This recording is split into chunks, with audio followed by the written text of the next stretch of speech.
Hello, everyone. Hi, Charlene. Hi, Soltanik. Hi, Questbortrain. And hi, Rich. How are you doing? Woohoo! Yeah, I'm doing really well, thank you. I've just this moment, pausing for breath. I've just finished running a game of Brindlewood Bay because I'm well prepared actually for the Dungeon Tubers Dungeon Jam this year. So Oh, nice. I'm doing actual play. I've made my 5 room dungeon.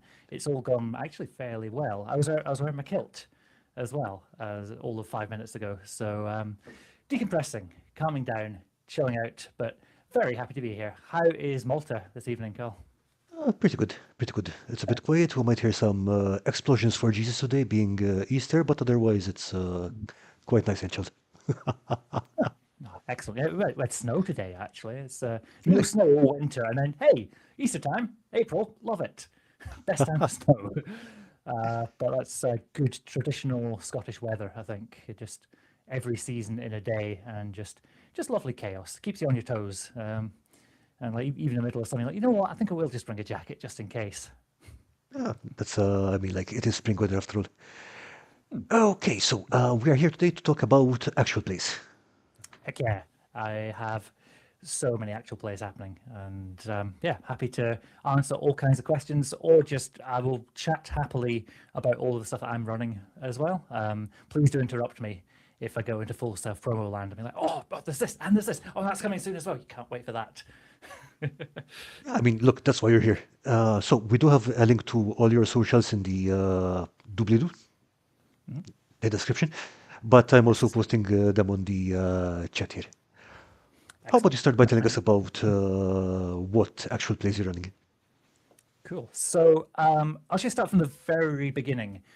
So I started a YouTube channel 2 years ago, thinking I'll talk about role-playing games. I'll talk about D&D, all of the favorite role-playing games. I very quickly realized that I wasn't as knowledgeable as some of some of my favorite dungeon tubers. So watching them and thinking, I don't have the sort of 20 years experience in a hobby. I've not been around through like 5 and 6 editions and things. So I thought, well, it'd be interesting to see what can I do to get better as a game master. And so I put together a little series called "Upping My Game: 12 Steps to be the most dungeoniest dungeon master" or something. And one of those steps, so included, was things like be better at come up with descriptions, do better at voices, learn like system mastery, that kind of thing. So I did a video on each of those. The important one turns out to be the one that I suppose Brendan Lee Mulligan is to blame for this, but one of his best bits of advice is everyone should learn a little bit of improv because being able to Hmm. improvise and come up with stuff on the spot revolutionizes the way that you play. You can do so many things differently. So, with a song in my heart and a spring in my step, I trotted off to start some improv classes, and immediately, I think I've really have like discovered my people with it. Like in addition to sort of all of the folks in the TTRPG hobby as well. There's a lot of folks with the same kind of weird as me, which I really, really like. Also turns out that they are just charismatic and will say the funny thing on camera. And much as I love my much as I love my nerd friends, they are such sweet people. The improv folks are like orders of magnitude more snappy, more quick, more sort of camera friendly, shall we say, in terms of coming across well and being able to like show off the fun that we get to have with this hobby. So I'm I guessing they have a decided, lot more practice at it, yeah? Like, coming up yeah, with comebacks and acting on the spot things.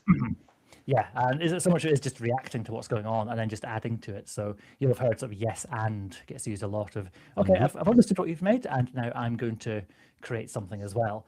When you play a role playing game with these folks or anyone who's like practiced at this and has decided to try and be good at that, it becomes so much more fun to watch. And I decided I'm going to make an actual play channel as well as my sort of game master advice. So I started that last summer, and my first one was running Daggerheart for non-nerds. And so I got some of my improv friends who, a couple of them had never touched a role-playing game in their life before, and brought them in like as their very first experience to playing Daggerheart, where they hadn't even seen the rules before we started. So I explained everything in session and kind of took it step by step, one at a time. And it turns out that the least important skill that you need to be a good player, on camera at least, is the system knowledge, the ability to come up with a fun character and to react to things and to just do the, like, if someone says, "Hey, don't press this button, things are going to explode if you press this button," you kind of want someone who is going to do the thing just to get things moving. Or like if you say, "Oh, there's a fairly normal wooden door in front of you," you just go, "Well, punch it." Yes. So it's And kind of just that. hang on. So it's there is a bit of a difference between a gamer brain and a performer brain kind of thing. Yeah, I think there's a bit of, oh, we want to see what happens next, and so like move the story along. Whereas my default as someone who came to sort of RPGs and D&D first was, I go, oh, a door, that's interesting. I wonder if it's magical. I wonder if there's traps. I wonder if there's magical traps. The SpongeBob voice comes in sort of 3 hours later, and you're still you're still in front of the door. So playing with folks who decide just to do the thing, just to press the button to poke the dragon, whatever it might be, you get through a lot more story that way. Yeah, no And kidding. so from that first game, I was like, oh, this is good. I can really understand. I can really understand why it's groups like that that seem to shine, so in the actual play space. So obviously, Critical Role, they're all voice actors and they do a lot of this stuff as well. But Dimension 20 in particular, they've all come from improv. They've all, so there's the UCB, which is Upright Citizens Brigade, which is this like improv college basically for people to go to and like learn the skills. But so many of the folks on Dimension 20 have sort of come up through that world. And when I watch something like Dimension 20, I'm like, oh, that's the game they're playing. Oh, they're doing this sort of clever improv beat, or they're doing this sort of escalation of these different moves. But sitting behind the curtain and going, oh, I understand this, and then letting my players do that as well, it then becomes quite a fun. It becomes almost a fun secondary game as well as just playing the game normally. So I started by doing a whole bunch of one shots, Okay, basically because. before you continue, we do have a question from Chris Bortolin who is asking, is your Hey, troop okay. all improv actors or are there some gamers who just tend to improvise well? It is. So my group is entirely folks who have done improv classes and courses and so on teams and things with me. It's no one particularly experienced, so it's people maybe doing it like maybe 1 year or two. So it's like almost like my cohort of people who've been going up through the courses with me. But when we play, we very much, because I suppose it's and an interesting thing, be fun to chat about a bit in more depth, is the difference between playing a role-playing game and performing it, and those two are very different things, even though on the surface they look the same. And I think that's there's an interesting, like, quite subtle distinction, and I've like seen both sides of it. There's definitely, yeah, there's definitely a bit of nuance there. But yeah, so I started with just running one shots because, as well as wanting to like obviously get better at playing on camera and like just being used to doing that. There's all the tech and things as well. Oh, of course, So yeah. the reason why we are a bit late today is because I've transplanted tech from one room to the other, and so I've like moved lights and moved the computer back and all the rest of it, and all of that tech is so much hassle. But I've just about got things. It's maybe not up to the standard of the pros, but it's definitely watchable. It's definitely like something you can listen to, and it feels like of a good quality. I wanted to make sure things were of that. It's that minimum viable product in terms of the quality and like the audio quality, the video quality, before I wanted to embark on a longer campaign or anything which would require a bit more of a commitment from people. So that's why I waited until the start of this year to do my first 10 shot, which we filmed from January to March. And yeah, it's been very, very fun. And that's hopefully coming out next week. So if folks are watching today on Sunday the 5th, it's hopefully, tentatively, coming out on the 13th. Monday the 13th is fingers and toes crossed. So a Vulcan salute, never mind. Live long and prosper, Karl. Live long and It's prosper. hopefully coming out then if all of the other bits that need to drop into place happen in time. And I'm very much looking forward to sharing all of that because it is 10 times longer, but it's like an even more of an order of magnitude more work in terms of the the production that put behind it. So we've got like an animated intro. I've written a full score for the thing. I decided, you know what, I've got these other skills, like there's like guitars in the background and things behind me. I'm actually going to write something that can go along with it. So I've done like the intro music, I've done like then sort of motifs for each of the characters. Okay, speaking of the music, I'm just going to run one of the clips that you sent me. I believe this is Sad Times. Awesome. Sad times, excellent. Yeah, I don't know if I'll be able to hear it, but I I wouldn't hope think it's so. playing. But Okay. okay, why you no start? Ah, there we go. Excellent. Yeah, I can't hear it at my end, but yeah, this Just have one, it running in the background. Don't worry about it. You know what it sounds like. awesome. I do, yeah. This one in particular, there is a moment which, Carl, you had the pleasure.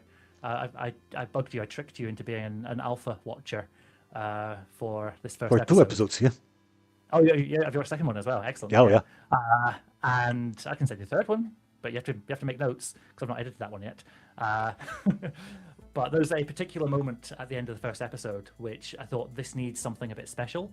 This it's a very heartfelt. Well, it's called Sad Times, and it's a very deliberately quite melancholic, quite touching. And you'll also notice, I'm not quite sure when it is in the track now, but towards the ends, things get quiet, they slow down, they peter out, and that very much reflects what's going on in the story. And it's amazing. Like I watched it for the first time because like doing my own editing. I was watching and thinking, okay, this is cool. It's like a really nice moment. And then you put the music on. I was like, oh no, oh my heart. It's, and if it's doing that for me, hopefully other people will find a bit of that same experience if they're sort of watching and Yeah, engaged with it as look, well. I remember we were on a hangout and you were editing one of the tracks. I believe it was the theme for one of the characters, and I remember telling you, "Hey, this is making me want to stand up and go punch things." Excellent. Oh, was that one of the fighting, Yeah, one of the war themes or something? Yeah, and that's excellent because if like so anyone who doesn't know, like my before dungeon tubing and things, like I did a lot of music. I was in bands in my 20s, so I wrote and recorded all kinds of things, and it's been something very cool with getting into sort of role playing games and stuff. Is that I get to use every single one of my sort of creative skills. I get to use every single one of the things, like different parts of my creative brain, in order to make a sort of a more fun experience for people playing the game with me and for people sort of if they're watching an actual play and stuff. So I don't often, though these days I don't tend to play with music on while I'm playing because often play with folks who've got sensory issues and stuff. So it's easier just to say, no, we'll keep it. We'll keep it and then sort of edit it in later. I mean, even without sensory issues, it's like I find myself if I have to manage this and then juggle a playlist and stuff, it's like it tends to take away from my ability to deliver the game. Yeah, yeah, it's yet another plate to spin, and Hmm. that's the thing I've been trying to do with sort of these actual plays is to figure out which of these plates to spin are important and which ones can I either delegate or pass to others or just say no, actually we don't need that. And again, finding that kind of core experience that makes it a good time for everyone. And so I suppose you call it refining or like sculpting, I suppose, to go from we're going to do everything's going to be great to no, I will pass out. That is too much work, and just digging right down to find what actually works and what suits the group.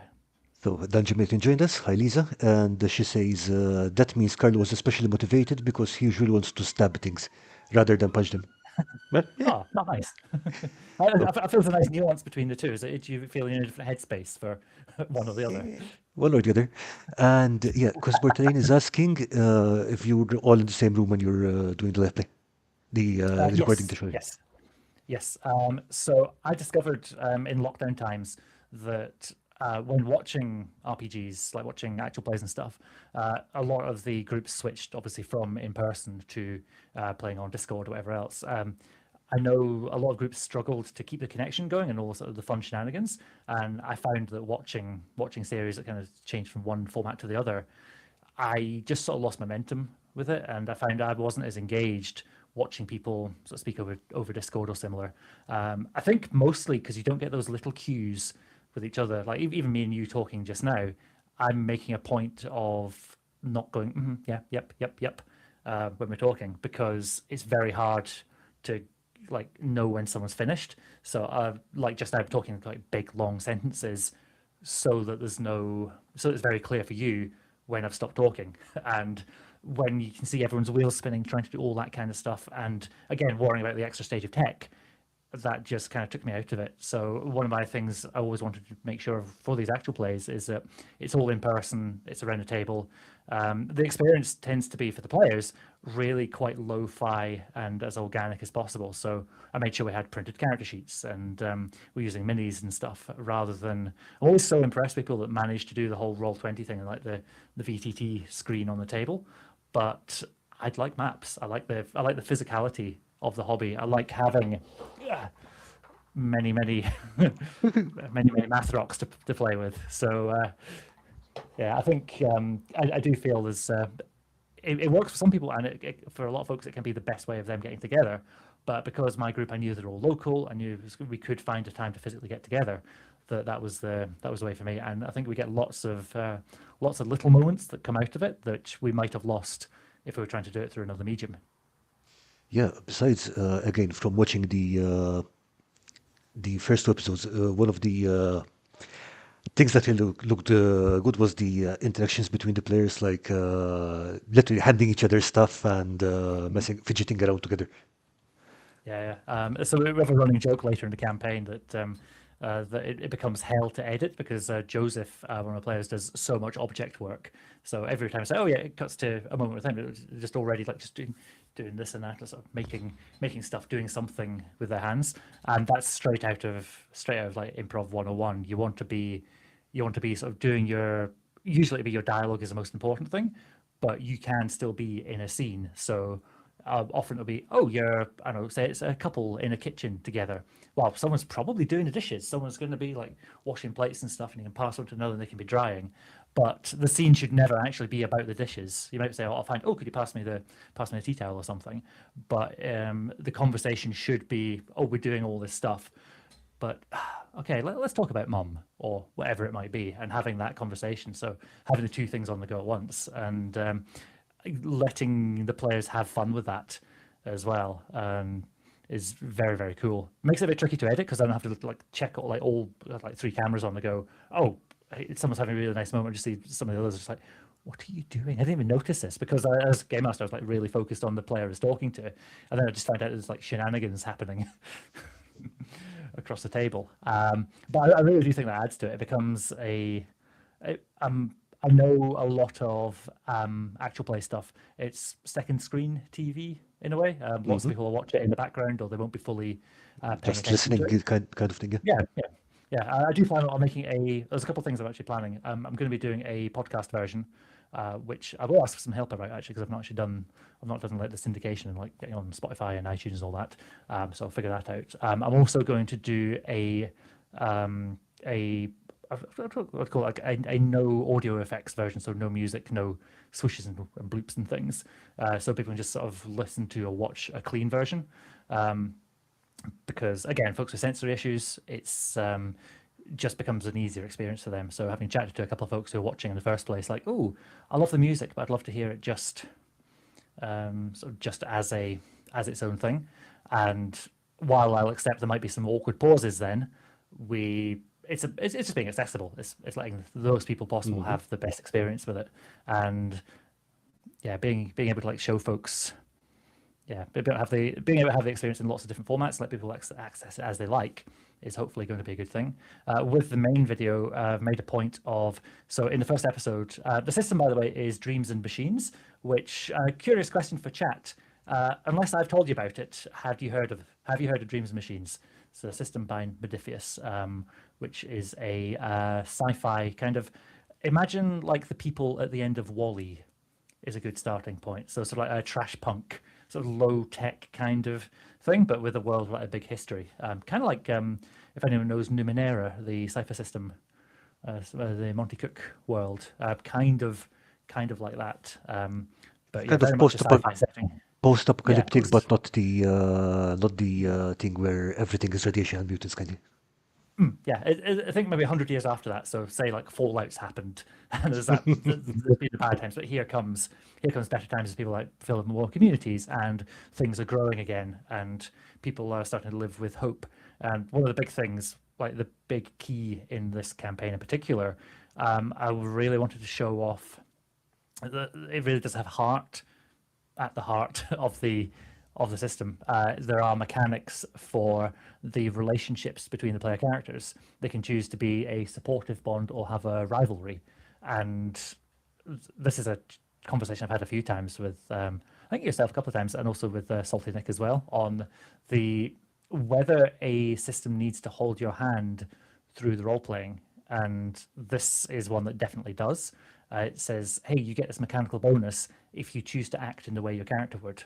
So you're almost rewarded for saying, well, it's what my character would do. And hopefully you're doing it with like good behavior. You're not being monstrous about it. An example How would did the be how did the players find it? Because again, if you've got people who are very improv oriented and they're like you give them the scenario, they will freewheel it and say, nope, here's this extra cue that you can use to role play a relationship with these people. How did they go? yeah, so that group could have fun with a bit of string. They could just be like, "Hey, go have fun for a minute." We don't need rules, so we'll just chat, and the fun and the nonsense that you'd find it's usually called like the game of the scene would come out of it. So we used those mechanics initially in character creation to kind of give some dynamics between the player characters. So I set up a whole load of leading questions for people. I was like, well, okay, who is envious of somebody else? Who is I don't know, who's in a relationship with someone else, who wishes they were in a relationship between somebody else, and giving those sort of, they were a very interconnected group. The idea was that, so the premise is it's a group of plucky teenagers all living in a small town, but shock horror, bad things happen, and they need to go out from a little town out into the world, save the day on their hero's journey, if you will. So giving a group that already knew each other, that already had these quite close connections, that allowed them to jump very much from, we kind of skipped out that, the awkward, oh, you meet in a tavern. What brings you together kind of thing, which I hate. There's so many more fun ways of starting things off. So letting them already have this past history, letting them already have these rivalries, these supportive connections. And I think actually by Dreams and Machines, the system encouraging rivalries between the players, or between the player characters rather. I think the tendency for a lot of players, especially if it's a new campaign or something, is maybe not to tread on each other's toes, maybe not to be the asshole, not to be that guy. So I feel like it gave permission for people to be, no, I don't like you. How did you get that? How did you get that nice thing? How do you? There's one character who has there's a character who has a seat on the village council by dint of being one day older than another, and just letting that little bit of jealousy just really seethe became very fun. That was a real sort of highlight of the role playing side of it. But to answer the question, I'd say in play we didn't really use those mechanics much. We didn't really use the supportive and rivalry for the connections to give mechanical bonuses, because I think in a way by the time we were actually like, in game and running with it, I'd say the character's almost a bit more nuanced than that. Yes, there was a rivalry, but they loved each other. Yes, they had the supportive connection, but circumstances forced them into different directions. So I think it's not the only system that does that. It's something we've had conversations about in Daggerheart as well, where there's like a certain card that says you all gain hope if you give a rousing speech to the group. It's one of the main cards in Daggerheart, but that almost doesn't feel necessary for a group who are comfortable improvising. So, and I think because I've had this discussion with Daddy from Mystic Arts, and we don't quite agree on it completely, but it's the idea that we only really need the system. We only need Dungeons and Dragons in Daddy's case, or me and whatever else I'm playing. We only need that system for being a simulator, for being a physics engine, if you will, for a combat simulator. And we can trust our players to do everything else. And so it's always a little bit of trepidation now when I'm seeing a system that says, "Oh, we've got rules for roleplay." I actually did a video on my channel about that a while back, which I'd like to revisit because it's an interesting topic. Is it a good move to give such strict mechanics to things which are the human element? It's what people actually bring to the game. No, I figure it's something that's some tables need, some tables don't. It's going to Yeah. be different for even within in the same table. It's going to be different people need a different amount of hand holding, even for even just for breaking out of the talk where do I really have to do a voice? Do I have to talk in characters? No, go third person. Do whatever you like. Just describe the thing. You're fine. And the thing is, what I'd say that the groups who I've played with that really benefit from that kind of stuff, it is the folks who maybe like my groups I played with in the past, my lovely nerd friends. They maybe don't have that sort of big energy extrovert confidence to just jump up and do their bit. So it's a little carrot to say, hey, yeah, this is a safe space. The rules even say that you can do this thing. It is very much encouraged, and I think there's a lot we can do as game masters to facilitate that, like to be the encouraging voice and to be like to lead by example, to show the behavior that we want to see at the table. So Absolutely. Yeah. a great example. Yeah, I'm actually doing there's a video I've got coming up about why goblins are my favorite monster in D&D or any other system. And it's not for the reasons that most folk think of. Oh, you get to I don't know, they're really good tactics, or they're very sneaky, or they've got fun lore. The main reason I think goblins are the best monster is because when I start a game, especially of D&D, with new people who you often get a vibe maybe they're not the most confident in just being silly. If I say, right, we're going to start, but you're not going to be your characters just yet. First, we're going to be the goblins, and I'll just like I don't know, I'll hold a little phone, little MacGuffin, go, look, I got it, got the lovely thing, do play the lovely thing. Oh, you can't, it's mine, it's all mine. What you got to say to that, eh? And hopefully, if people are having good energy and stuff, you'll be sort of, well, I don't know what you mean. It's a really nice little thing, but I've got my own. Mine's better. And if you can let down your barriers, if you can say, okay, I'm going to be stupid, I'm going to be ridiculous. It's clearly not how I am, not how I talk, and you can just, be be a weird little guy, be a weird little goblin like that. When it comes to the Goblin. yeah, when it then comes to the things that you might want your character to do, I don't know, say it's to even just being even slightly outside of yourself. Just by doing that at the start of the session, I've hopefully expanded everyone's comfort zones out a long way. So I guess that's like yeah. And then when you're actually doing stuff in your character, if your comfort zone's out here all of a sudden, that way, there we go. When you have a character and their decisions, their choices and stuff, that might only be this much. They're probably not going to do that weird voice all the time, but they might need to try and sneak past the guard or lie to someone.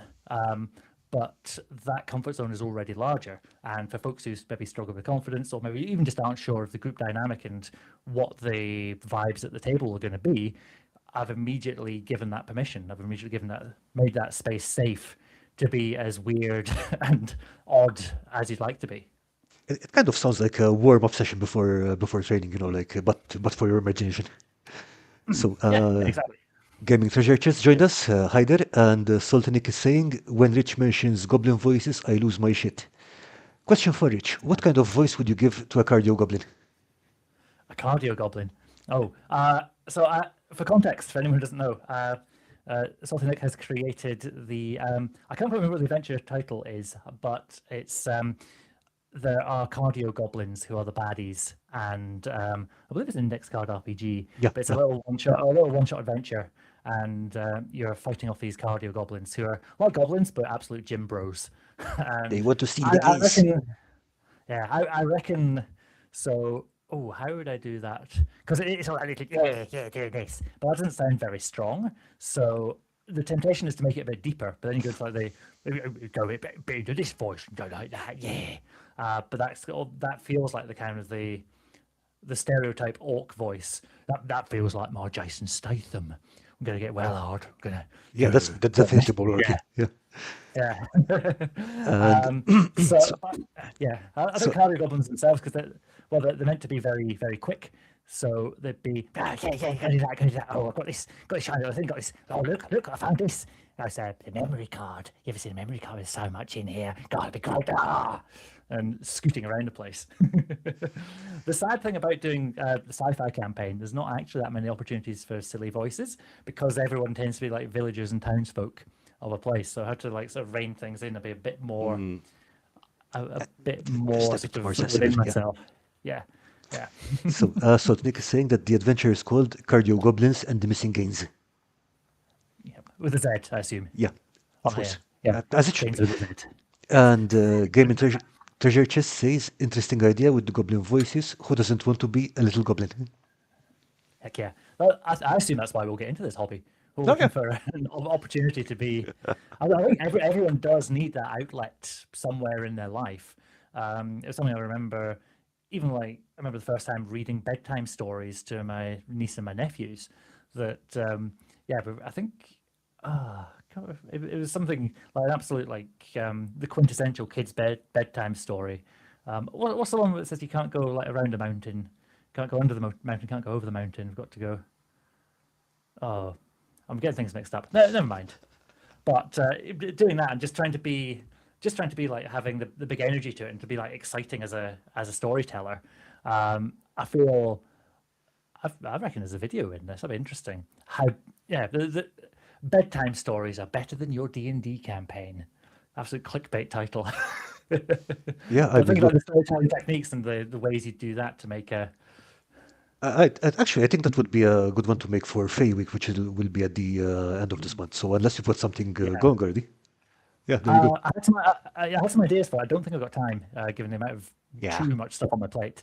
I was going to do a whole thing about, so being from Scotland, I could talk about the Seelie and the Unseelie Court, which is a sort of a Scottish Gaelic sort of bit of a mythology thing. And what's interesting though is there's not actually much information about them. I had a look and I was like, there's not really much to mine, at least from the sources that I found.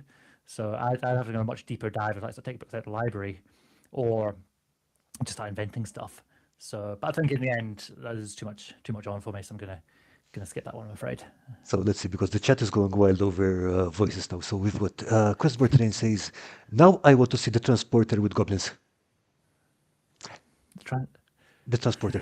Jason Statham's. Oh, That God, should yeah. that should be a thing. Or even the Fast and the Furious with goblins would be fantastic. Okay, Campaign Terrain is saying Scottish. No, it's family. Family is what's important. You look after your family, and it'll be. Okay, Campaign Terrain is saying Scottish dwarves. No, mine tend to sound a bit Druid. That might be Zulu, I guess. I'm not sure. Druid African. But Cross, we've already established. Dwarves aren't Scottish. Dwarves are from Yorkshire. Okay, we have that on good evidence. Yeah, So I can hear it. Like Yorkshire accent is one I know I can do as well. But hey, bloody mine. But yeah, so there's dwarves in Yorkshire, there's dwarves everywhere. But us with this accent, we're just numerous. That's what we are. To walk to pit, uphill both ways. Oh, you got to walk to pit. You were lucky. Monty Python for Yorkshiremen sketch is if you need a little introduction, then I often find that with an accent you'd want to find these little starter words to get you off and running, these little starter phrases. So yeah, you were lucky is straight out of that. So, God, you would likes. Oh, Mr. Lardy da. Okay, Dungeon Maiden is saying Bronx dwarves should be a thing. Oh, can I do that one? Oh, I always get a bit nasal trying to do it. Oh, New York, like that. Nah, there's some I just need a lot more practice at. Yeah, absolutely. Yeah, have you got any accents, Carl? What are your go-tos? To be honest, whenever I try it, I usually end up sounding kind of the same-ish if I'm not very careful. So I generally go with intonation and stuff like that mostly. Yeah, Okay, I so think for accents tend to be the sort of the icing on the cake, because you can do Like I could speak in my normal voice, but give it that same like toughness, that gruffness, that inflection without having to do the accent. So I just say, "You, God, you're so lucky. You got, we, yeah, back in my day, we had to do this and that, and Mr. Fancy, right there. Oh, right, Yeah. oh, brilliant, Back in cool." my day, we had to dig up the mountain downhill, uphill, both ways, through the snow. Yeah, yeah, you're snow. I don't know. Yeah, Mr. Fancy there. Yeah, and it's very hard not to then go into the cliched accent, but yeah, there's so much you can do. If anyone's looking for like proper like definitions of these kinds of things, there's the Laban method, which is I remember Laban. you had done a video about that, yeah. Mm, The one yeah, with and the that's really different good. dials and stuff, yeah. Yeah. Yeah, and it's just really good for defining. Oh, this is quick. This is strong. This is light. This is all these different archetypes. And when you blend them together, you get these sort of different levers to pull and to sort of move in different directions. So yeah, so it's always fun. Yeah, getting to play that kind of NPC. I think the most fun I've had recently with NPCs is probably playing kids. So in the 10 shot, there's a character called Beans. Oh, yes. Uh, Yes. I love that smile. Just there's a man who knows about beans. Who I realised that it's very fun to have this sort of group. So the group of player characters, it's then very fun for them to have just someone around who is just not in the group that can just interpose and butt into conversations, either to sort of move the plot along or just to be annoying. So I gave one of the characters a little kid brother who is, I described him as sort of the most accident-prone child in the world, with sort of knee pads, elbow pads, a rubber ring around his middle, with a cycling crash helmet on his head, somehow eating a lollipop all the time and just being sticky. Uh, I believe Greg in Over the Garden Wall was an inspiration, if anyone's seen that. I am not familiar with that. There's also, in the Discworld books, there is Wentworth, Tiffany Aching's little brother, who is described as eternally sticky. Yeah. And so a combination of that, and it's just this little kid, which Ryan, one of the players, just decided like instinctively she would hate them. just have this visceral dislike of this little 10-year-old. So that becomes a very fun. It's not even a running gag, just a fun character quirk, and it's quite good for showing that these characters aren't one-dimensional. And I don't think anyone is one-dimensional, especially with family. That you can be the sort of nicest, kindest person, just do not like, I don't know, this black sheep of your family, or just this one person who just you do not gel with. And so letting the players have a bit more variation to their own characters as well. Still, I mean, in the first two episodes, it was hilarious to watch them come up with ways to keep this kid out of trouble. Yes. So I'm very much looking forward to sharing that. It's going to be it's going to be fun. I'm in absolute production mode as well just now. So I think I'm up to 17 shorts, which feels like too many. But there's so many moments that came out of especially that first episode, and I'm doing all of the like character introductions and like my own introduction to the setting and things. So if you'd like to follow on the social medias and things, I'm on YouTube and Instagram and Let me everywhere, drop I think. your actual play channel again here. Yes, One because there second. are two separate channels. There's the sort of GM advice one, and there is the actual play. I realised that while there's a lot of crossover between the two audiences, it's not completely identical. So I wanted to have that separation between the two. And while the main channel is obviously like orders of magnitude larger, it would have been a tricky one to try and manage to sort of find the right balance between actual play content and GM advice that would keep everyone on board. So I thought I'll separate the two and see how they do. But it does mean that there's only enough hours in a day to really push on one of them at a time. Yeah, So no I'm kidding. doing fewer GM advice videos just now, but with lots in the work on the actual play, which is cool. I wanted to ask you, we're talking about the players being performers, but you yourself are very used to performers. I mean, like again, like you said, you're a musician earlier, and stuff like that. Did that? Do you think that affected your the way you run games or the way you present games? So in my sort of musician and band days and things, I don't have the stage fright of jumping on stage and being like lights and stuff on. I sort of got over that after like the first 3 or 4 times of like playing in a band. But I always just played guitar, so I was never like speaking. I was never having to like interact with the crowd or anything like that. So it's only been in the last couple of years, like the last time before I started doing improv, that I was yeah, the last time before actually speaking on stage was probably age about 8 or 9 in the school play. Okay. So it's all very new to me, and I feel like I'm learning loads and loads and loads as I go, um, and hopefully just the enthusiasm for yeah just trying new things and getting better at it. Hopefully that's contagious and comes across in the performances. I was actually saying to some of my players earlier, it's always a slightly tricky one where so my players in the session we did this afternoon, it was a game of Brindlewood Bay, and they were just having the best time.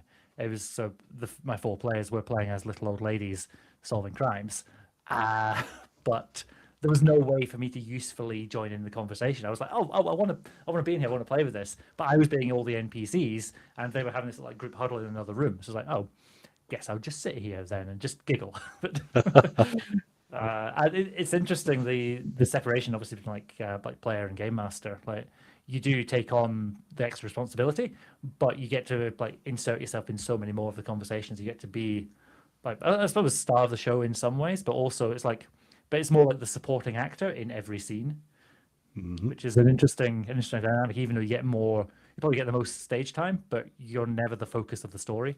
I don't think it's a bit of a mistake that often happens where so something I tried to make sure in this 10-shot campaign is that yes, they do have their big quest, they're out to save their village, but the more interesting stories are actually the ones between the individuals. It's the development of the relationships, it's how they react to each other.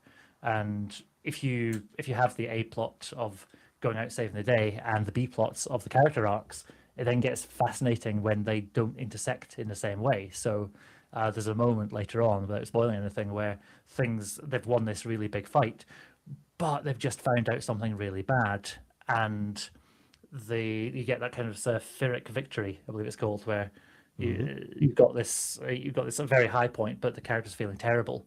And likewise, another moment later on, there's something where it feels like there should be an absolute low point where there's been an absolute disaster for them, but they've come together in a way they haven't before, and they're more united than they've ever been, and that actually ends on a hopeful note rather than a sad one. And I love playing with that. You get a lot more subtlety and a lot more sort of dramatic range, I suppose, through doing that. So it's not just about designing the scenes, it's about designing the scenes and then observing the player's reaction to them and then seeing how they interpret that result. All right? Yeah. And I think because as GM you got so much power, at any point, at any time, you can just say, Tarasques fall, everyone dies. Tarasques plural, by the way, if you're particularly mean.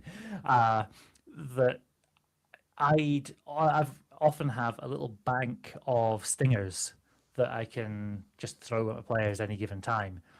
Given it's sci-fi, there's always a technobabble reason that someone can get in touch by a communication chip, or they'll see a drone flies in the sky. You can do it in fantasy as well. You say someone casts message, or I don't know, a phoenix flies down and drops you a message in a feather or something. Just like so you can get things moving again if things stop, or just to change the direction of things. I mean, almost like it's as a way of either adding new things or almost like manually shifting the tone. So if things are feeling like, oh, they had a really nice run of good luck and things are going really well, I'll maybe have a list of like 3 or 4 bits of information that would just ruin their day.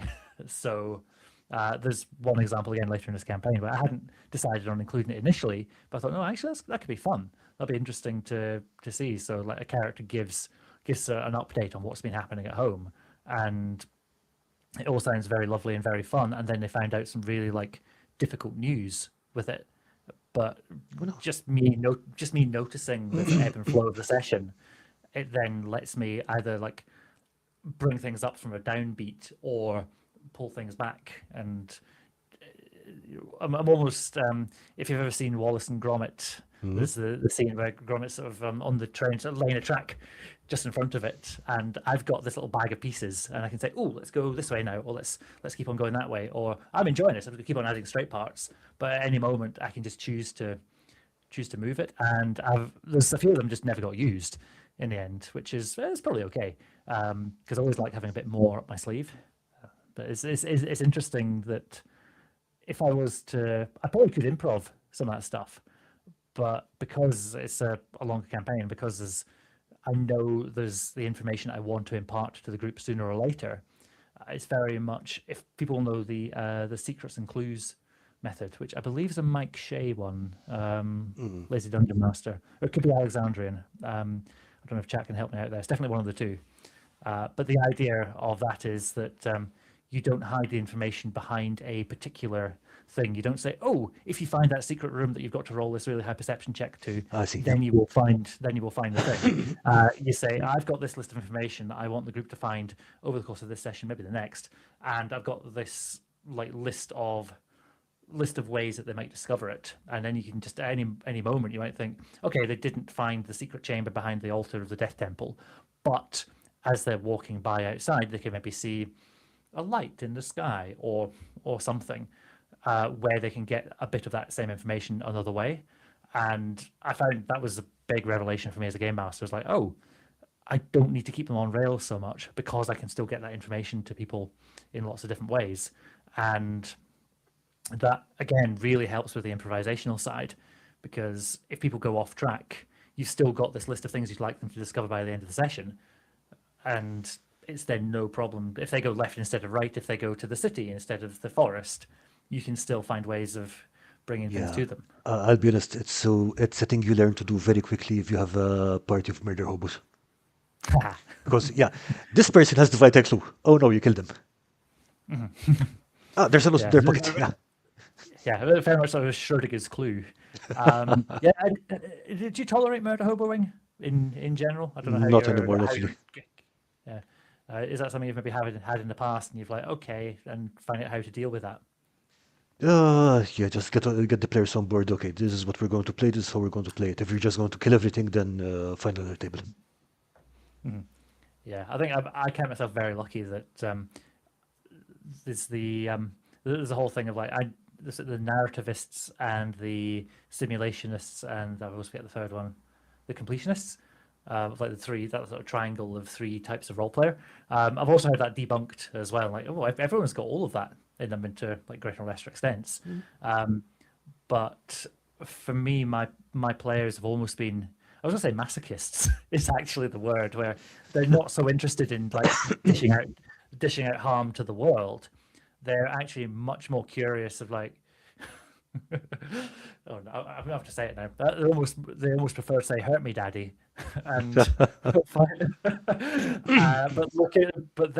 because they enjoy their character, they want to see their character at this low point. They want to see the character maybe have a difficult time, and the story then becomes how they can get out of the cave. If we're still using the hero's journey analogy, step 7, 6, 7, 8, something like that on the Hey, Soltanic says that was Mike Shea. Mike Shea, yeah. Oh, thank you. Okay, let's see. And Lisa's saying Karl isn't a murder hobo. He's an arsonist hobo. He sets fire to buildings at the end of games. There's a story there. Go on. It's always for a good cause. It's always for a good cause. Yeah, everyone's a hero in their own story, Karl. Yeah, everyone can justify why they've taken their choices. What did you do? Okay, so let's see. There was this one time where there was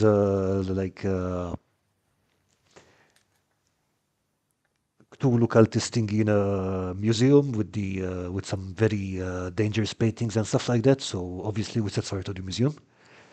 And now I was playing an electrician. I tried to rig up the electrical system to burn down. This is the 1930s, so you can imagine there isn't really any safety of any kind.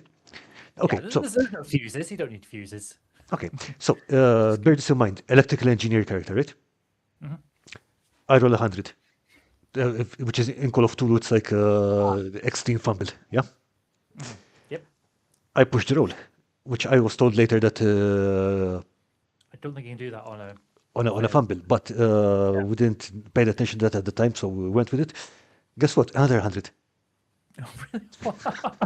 That's amazing. That's like 1 in 10,000 chance of that happening. Yeah. That's awesome. Okay, so then there was this other time there was a giant spider, so I blew up a bakery to get rid of it. I mean, that's reasonable. Yeah, very reasonable. Just nope, nope, nope.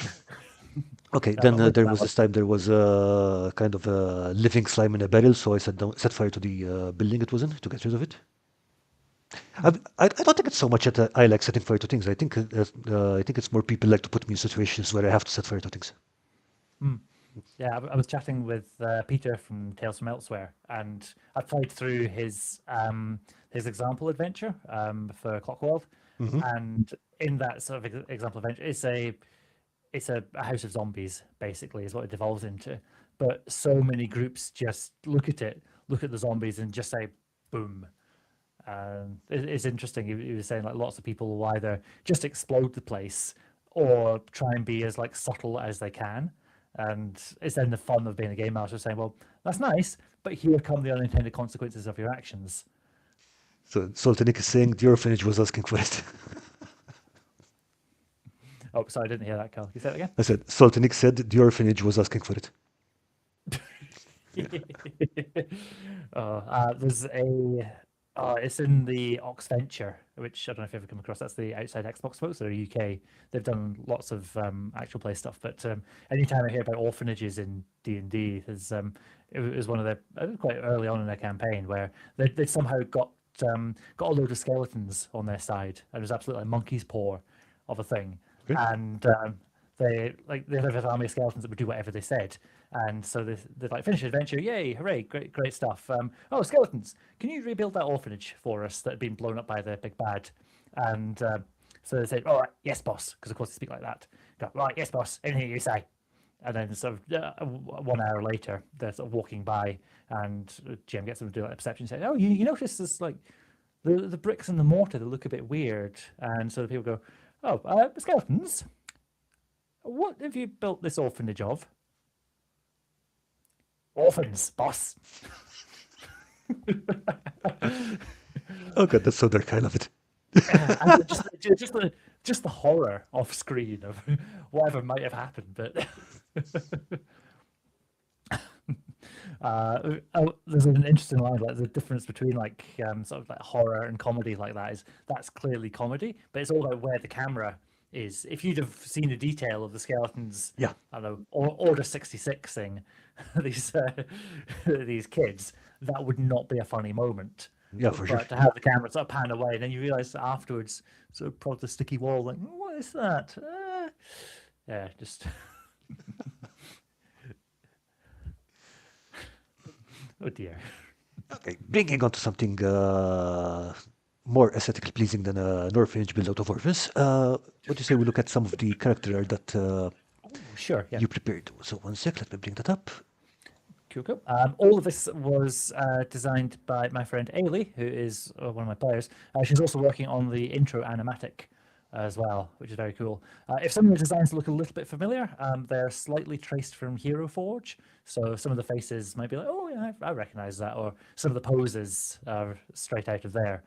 But it's each of the players designed their own character in Hero Forge, and Hmm. then the everyone's favorite creation, Salty Nick, I sent them on to him to print for me, which was wonderful. So I just sent the STL files, and he printed them in a variety of sizes. So there we are. This is Frank, who is played by Ailey herself, actually. Frank is a grabber, which is one of the character classes, and they are basically scrapyard spelunkers is a good description. And they'll go out, they'll find cool things, they'll make stuff. They're very much that kind of steampunk sort of archetype of like make do and mend, make cool contraptions and weird machines out of things. And make Frank things accidentally is explode, yeah. maybe once. Yeah, episode 1. But the Frank is twins with Fraser's character, who is called Tracy, and Oh, are we doing the? Oh, There we're we doing go. the thing. Excellent. Here's Tracy. Tracy, as you can see, his entire personality, and I can't remember these characters are like sort of 17, 18 or so. In this far future, there's a few artifacts which sort of survive from old Earth. So they're on a different planet called Ivara Prime, where there's a few things that from Earth have managed to sort of survive. Tracy discovered noir detective stories, a little book of noir detective stories, and made it his entire personality. So there's the trench coat, there's a toothpick in the mouth, there's sort of a notebook. You know, there's a wall with sort of red string connecting. There's a corkboard connecting clues and stuff as well. And yeah, so the two of them together, and Fraser and Ailey are such good players that they just cause unbridled chaos between them. But what's quite fun, and for me as game master, was to realize, okay, here are two basically inseparable characters, and what could I do to challenge them?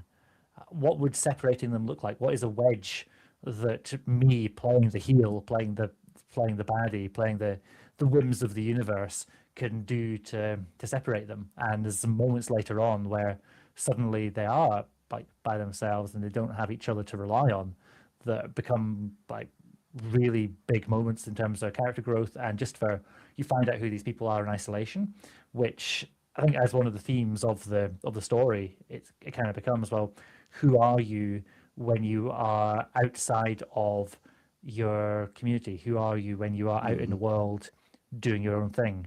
And I think these two really exemplify that quite nicely. That's going to be interesting to see because the way that the two players were interacting in the first two sessions was really, I mean, like supernatural, and they were just all the time bouncing off each other. So seeing them in They isolation would are be very interesting. they are husband and wife in real life, by the way. So Ah, yeah, and just very very good fun at all times. It's a wonderful time. Let me see. okay, let's see. Go next for me. Okay, so next one. Kira, yeah. So Kira is played by Kay, who's a fantastic player. And when we were chatting about character creation, lots of folks wanted to really sort of be almost like very engaged in the tech side of things, or engaged in the whole scrap kind of side. Kay just said, nope, I'm a fighter. I'm going to be strong and brave and stuff. So Kira here is the muscle of the group with an electro spear, and it was really fun, like coming up with character creation for this, because there's a bit of a tragic backstory, but it becomes the character's growth through that, of deciding how to live their life afterwards. So this whole idea of the character wanting to protect everybody, well, that's for reasons in their past where they weren't able to protect someone. So, I'm going to be strong so that it never happens again. But the way I found to challenge this character, and I think at the end of episode 2, you just meet their sister, is that it's not really spoilers. It's the general point that I wanted to be able to show, well, what happens if you keep going down this path? What happens if you say, well, I'm going to be strong, I'm going to protect everybody, and you don't allow anyone in to help you? So Kira's story very much goes from this get behind me to stand with me. And that might not be a massive distinction, but for the individual character, that's a really big thing, of allowing other people to take some of the burden and to be to stand side by side rather than rushing to the front and getting in trouble. I think Kira as a character is the one that gets injured the most as well. I've not really kept track of it, but yeah, just jumping to the front, just trying to fight a giant spider robot thing.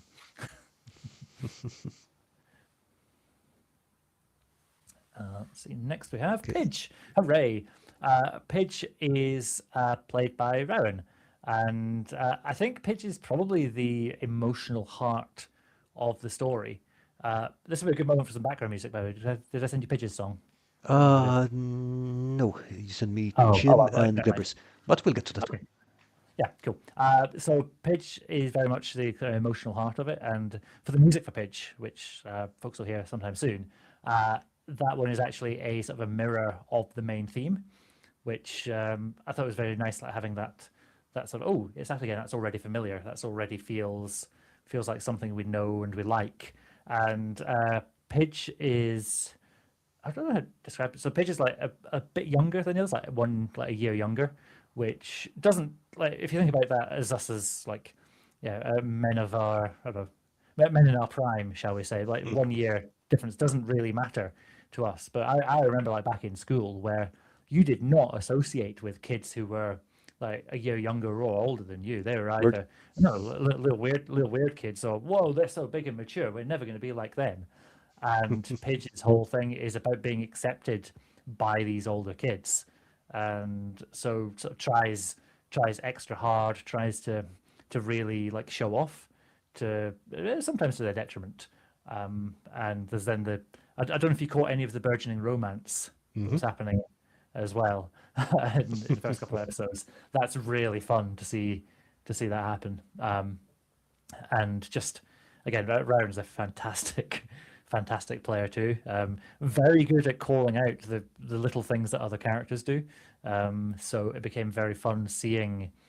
I think Paige initially started as a very sort of naive person, but we realized quite quickly, no, she notices things. She calls things out when she sees them, and that then can lead to some upsets. But it's very very fun. Well, I like her a lot. Yeah, great character and great characterization as well. Awesome. And lastly, we'll have Chim. Now we Oh, have no, Nicolau. I missed one. I apologize to Nicolau. Nicolau, I love this.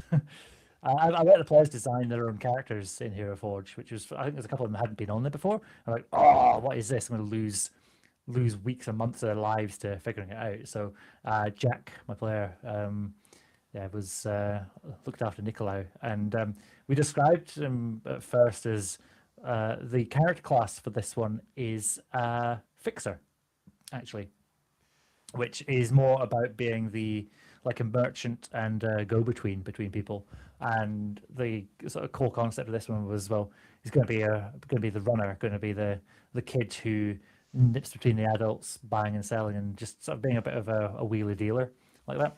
Yeah, Um, and also the fast talker from what I could understand, and oh yes, yeah, yes, the yes, way he's very, played is very just much so. hilarious. Yeah, very, very much so. And initially, when we thought of the character, it was like, okay, this guy might be a bit sleazy. Actually, it might not be Yeah, particularly likable. just a bit. Yeah, yeah.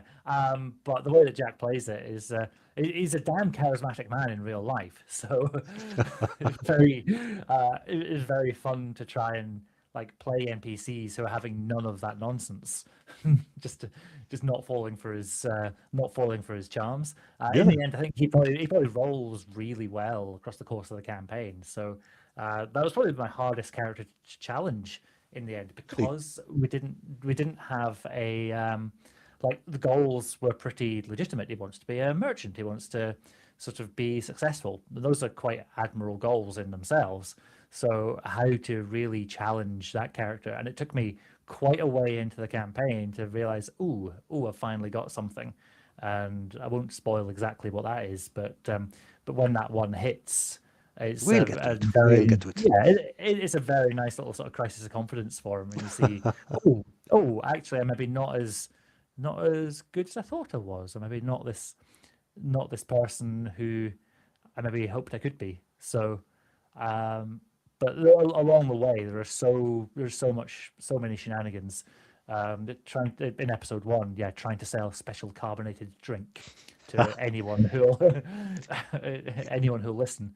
That Which kind of becomes a running gag in the thing, doesn't Oh it? yeah, oh yes, massively. So I've done a couple of shorts with him as well, which involve Jack actually drinking some, was it old coffee grounds that we found, and so I'll mix them up in a glass. I've just a little like skit to camera saying, "Hey, try some special carbonated drink. It's good. It's good." uh, but yeah, it was very fun to play with that, and to be just yeah, having that. it feels like a character's quite far away from who I am. I don't really see myself as that kind of like ambitious in that way. So trying to get in that character's shoes and think about, well, what would that person actually be becomes really interesting. It's a good challenge for me. Totally, yeah. I mean, look, we don't roleplay to be us, basically. Yeah, we're role playing. This is what we're doing, and it's I think role play games in general are they can function as an empathy machine. You get to walk a mile in someone else's shoes. Pretty much, And by a small political note, it then really surprises me by extension if we're choosing to do a hobby where we get to like walk in someone else's shoes, how people can play this game and still be weird and intolerant. And I like my little corner of the internet where people generally are, but there is the weird section of the hobby that I just don't like engaging with. It's like you're doing all of this, you're thinking about characters and motivations and things, and you don't have the empathy for someone different to yourself. What the hell? that's a very good point. But I guess not everyone goes very far out of their comfort zone, kind of thing. Yeah. But in happier stuff, and a character who I think actually comes a long way of like stepping outside of their shoes is Chim here, played by Joseph. Chim is very much the smarts and the voice of reason in the group, while lots of the others are blowing things up or trying to punch robots and things. Chim is the scientist, is the thoughtful one in the group.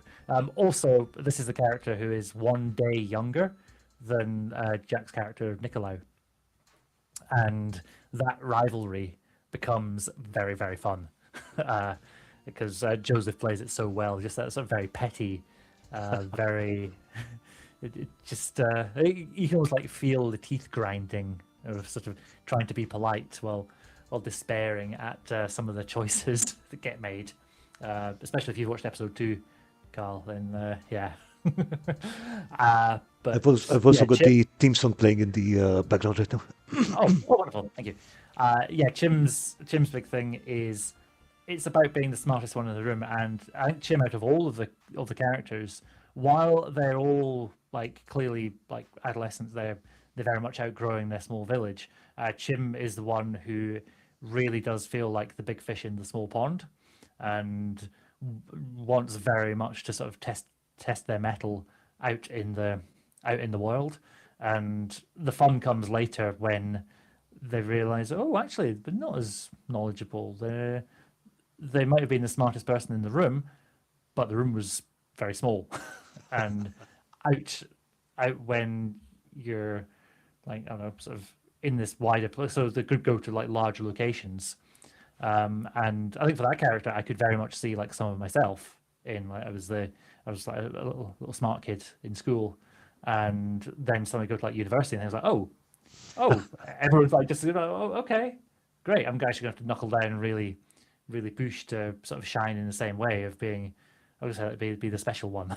And Jim's realization that they're not as special as they thought becomes a really nice sort of counterpoint to some of the other characters actually discovering that they are a bit special, and those sort of trajectories. I don't know if this is on screen. Here we go and cross over quite nicely over time. That's not something I set up deliberately to start with, but the sort of journey and the sort of the self-knowledge that the characters sort of came with became a really interesting, it's a long form little bubbling source of tension as one person realizes, oh yeah, no, I'm actually pretty cool, while Chim maybe realizes, oh, I need to actually buckle down and work extra hard to be to really stand out. I had a question. Considering this is an actual play rather than a home game or whatever, how much input did you have on creating the characters? Did you go like, okay, here are these themes, build something around this? Did you create the characters and give them to the players and like pick the one you like best? Did you assign them? Did you just, okay, give me what you got and we'll see what comes out of this? So I very much enjoyed letting my players lead with it. Mm-hmm. We sat around a table and basically said, right, here's your options, because the character creation, there's quite a few steps to it to sort of make all the stats and things. We didn't really focus on the mechanics of them too much. I said, okay, who do you think this person is? Uh, who do you think they would be in the world? I sort of let them almost come out with a concept first, and then we thought, okay, that sounds like this particular archetype. So, as well as the character classes, there are also temperaments, which again, this is another sort of role playing cues, and the temperaments are all you can kind of see them as flawed in some way. So you have to choose from a list, and one is like, let's see, impetuous. Another Mm-hmm. one is, I'm trying to remember the list. There's a whole few good ones. Circumspect. Another one is devious or Mm-hmm. conspirational, and they come with again some mechanical bonuses and disadvantages. We didn't play too much into the mechanical side of it, but as a tag to give to the character to give them a start on their role playing, I think that worked very very nicely. There's an improv game called Tim the Loquacious Gardener, What? where yeah, and the challenge is one person will say a name, so say Tim, and then you'd give an adjective or just a sort of descriptive word of them. So yeah, loquacious, chatty, talkative, speaks too much, and gardener for an occupation, and then the next person then has to like do a little bit as that character. And so if you gave that as a prompt to me, you're like, okay, Tim Loquacious Gardener.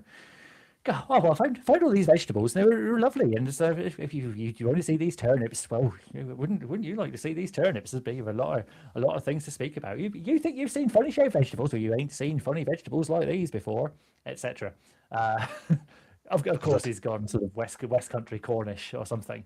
Um, but each of those terms, each of those temperaments, kind of became that for the character to choose to either play into or to maybe work a little bit more subtly around. And it's the cool thing about playing improv folks that like you'd use that as a warm-up game to then like become just to make a character on the spot like that becomes very very fun. Do you want to try? Shall I give you Oh, a God. three? Let's see. You can be Sebastian, the flamboyant drummer. Drummer. Drummer. Oh, Lord. It's tough, especially being on the spot. But Drummer. uh, Okay. Flamboyant drummer. yes, it's useful to talk and be physical as well. Okay. Oh, my goodness. What have you put on my drums? My goodness. Ah, am I meant to play this? Are you serious? Okay. Amazing. And see, uh, that little example of that is the kind of thing that we'd do. Like, I'd probably play that specific little game like a couple of times a week. So having a little sort of a little mental library of all those things in my head ready to go becomes very very useful. And especially like that could easily be an NPC Hmm. in a campaign. The number of times, again, having done improv and things like, oh, actually, I've got something for this. So you're not thinking, oh, I'm town guard number 3, and you're asking me about which, I don't know, who's come into the city recently.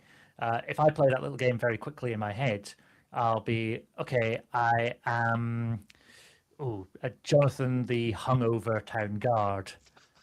Immediately I've got something for that. And just giving that one extra word, I'm like, oh, what is it? No, there's been no one's come through here. This is, you think I've got this gate for the fun of it, don't you? You think I just come here every day and just stand here in my spear and just like ignore people? No, no. If someone had come through, we'd notice. We're sorry, professionals. We're professionals. Yeah, I love this so much. But yeah, I can see the value of it as both as a training exercise and to build up your mental library of characters. Mm. Yeah, definitely. Um, yeah, I think it become, and then when obviously the whole group can do that as well. You can then just start throwing things at each other, and 9 times out of 10, I can rely on that group to catch what I'm sort of putting out there. And there's quite a few times in the actual play where we're almost like crying out for it.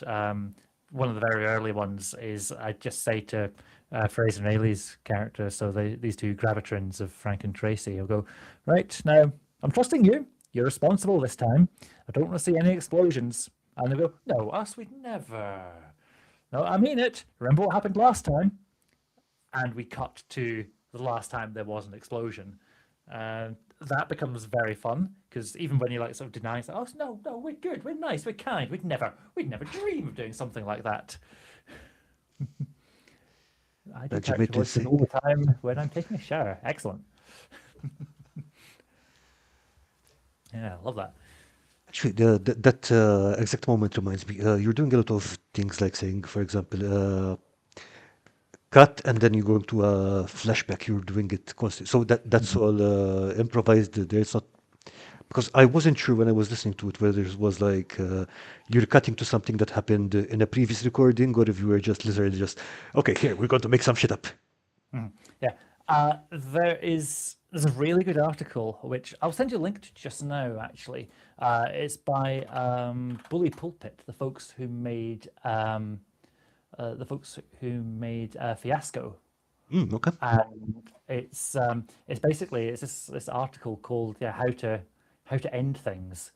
Actually, go via my YouTube. Please don't autoplay YouTube video. But they talk about the like how much more role playing you can get done if you are snappy on the ends of stuff. So you know like there's always like some awkward moments in games where you've had the sort of the key point of the conversation, Yeah. and then you're like, well, have you heard any other rumors? What else is going on? And you just feel the momentum just drop. Um, so that article I've just sent you, Carl, via Discord. If you're putting that in the I chat on will the do. stream, I'd highly recommend that one. Have I sent it to you? I've sent it to someone. I'll send it Second. to you. I have sent it to you on Discord. Okay, so I got the link. I'm just going to post it up. One sec. Oh, awesome. But yeah, that article was really useful for me for almost like choosing to be aggressive with the cuts and the movements and keeping things going. And the idea being that you get to do more game by cutting more often. So Yeah. if you're if you as a group aren't if you don't mind not getting to say everything that you want to say in a moment, or you're okay with waiting while we look at something else, uh, it allows the roleplay to stay very sharp, and you get to do more things. And I lost count how many times I said cut to many different things, but we get to quite a lot of different scenes. In episode one, we start with I suppose it is a Dimension 20 Fantasy High inspired little montage of each of the characters, which sort of paint these little scenarios of each of them in their day before then all coming together. But I didn't want to dwell on any one of them for a particularly long time. But then you can use the cuts in the same way as you might use in a film or something to be we cut right at that moment of like high action, or you can realize, oh, okay, we've said everything we need to say in this conversation. We can cut away without feeling we're losing much. So using it as cliffhangers, using it to just move things along when things are dragging. And if your players are cool with that, it becomes a really useful tool. Something that I actually encourage your players in later episodes is that they get to say cut as well. Like they're done and move on. If I remember correctly, Daddy had on Mystic Arts had a video about this subject as well, and I do recall that Professor Dungeon Master from Dungeon Craft often talked about cutting the shoe leather from the which is kind of getting to the same thing from the opposite end, because cutting the shoe leather is more like removing unnecessary lead ups and stuff like that. Yeah, there's a lot to be said for starting like in media res Oh yeah. as well, like just in the middle of things. Like, yeah, you could meet in a tavern, but I much prefer, right, we start, you're in combat, or you start and you're tied up upside down of the goblin's cooking pot. What do? And that becomes firstly a more heightened situation for the characters to then Yeah, no shit. like jump into. If you do then still want to do the whole you meet in a tavern thing, that could be a flashback that you have later, with the advantage of knowing, well, this is a flashback, so your players are forced to like get along because they know that sooner or later they're going to be friends. So I've never actually had it happen myself, but you hear the horror stories of people saying, "Oh, you meet in a tavern," and just everyone goes, "Oh, I don't like them. Why do I trust this guy? This weird little like shady rogue type sitting in the corner. I'm a paladin of sort of noble light and truth. I only adventure with the finest of souls." And the GM's pulling their remaining hair out, going, how do I get this group to stick? But if you can have them play for a bit to start with, it's like, oh, that seems very so you're awake. Love it. I've not played Yes. Skyrim in so long. But again, that's the opening scene in Skyrim is such a good example of the opening immediate thing because you know nothing, you don't know what's going on. Why are you there? Why are you tied up? Where are you going? Definitely gets Yeah, your attention. Yeah. yeah. Like, how are you going to get out of this? Is moments later, Thomas the Tank Engine comes bearing down on you. That's I don't know, but like that mod version lives in my brain much more than the original.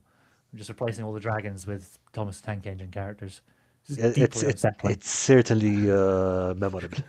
Yeah, scarring even. Yeah. Just toot, you hear a toot toot in the distance.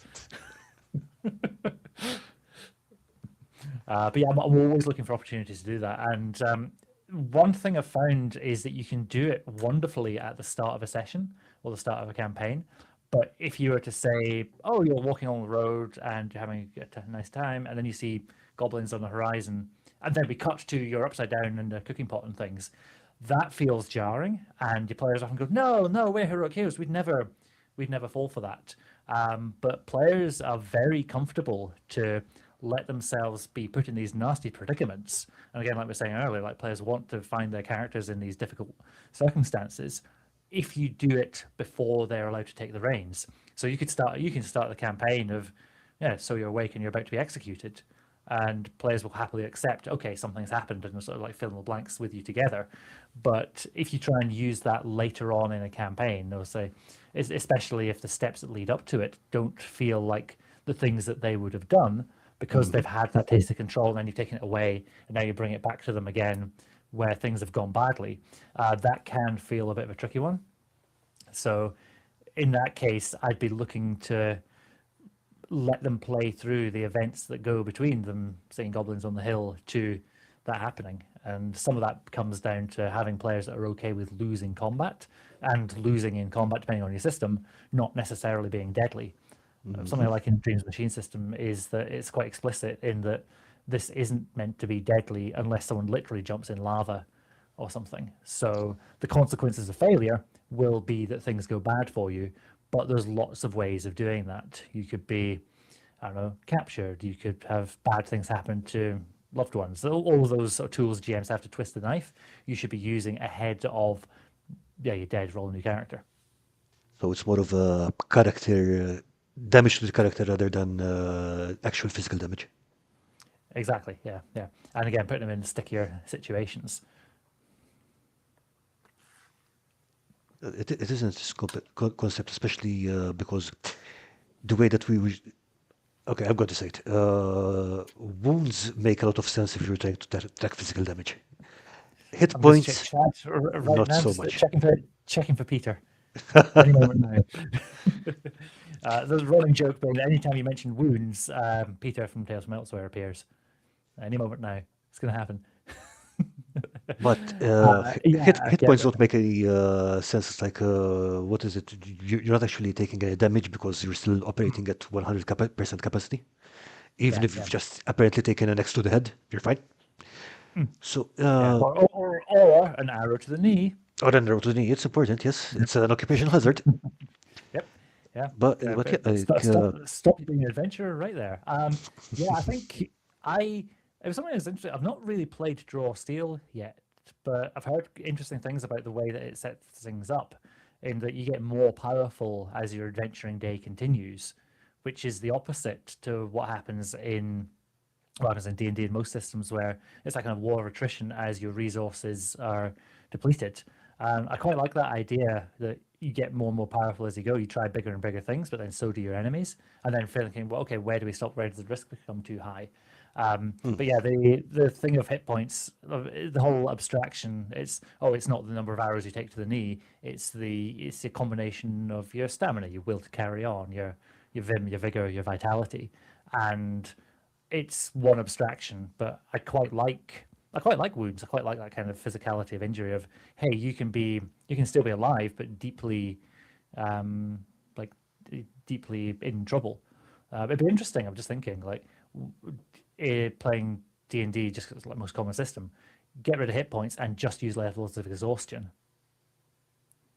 Would that? I don't know if that'd be fun, because every time exhaustion effectively takes abilities away from characters, especially when like some of the higher levels of it, it's like, oh, you can't move, you're just lying there.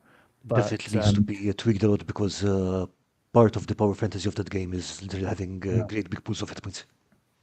yes, and it's finding out what you and your players want to play. In my last video I did on the GM Advice channel, I was talking about the difference between heroic fantasy and power fantasy. The power fantasy is very much focused on the heroic actions of like gaining in power, getting stronger, more powerful, earning hit point pools, getting bigger moves and combos until you're strong enough to headbutt God. But heroic fantasy is actually slightly different in the again, talking like cinematic terms, the camera focuses much more in on the moments of decision. And you get to see, certainly in books and movies, you get to see a bit more of the characters' inner life, the tough choices they've got to make, and that those characters often feel more relatable to me. Like I've played level 20 campaign a couple of times.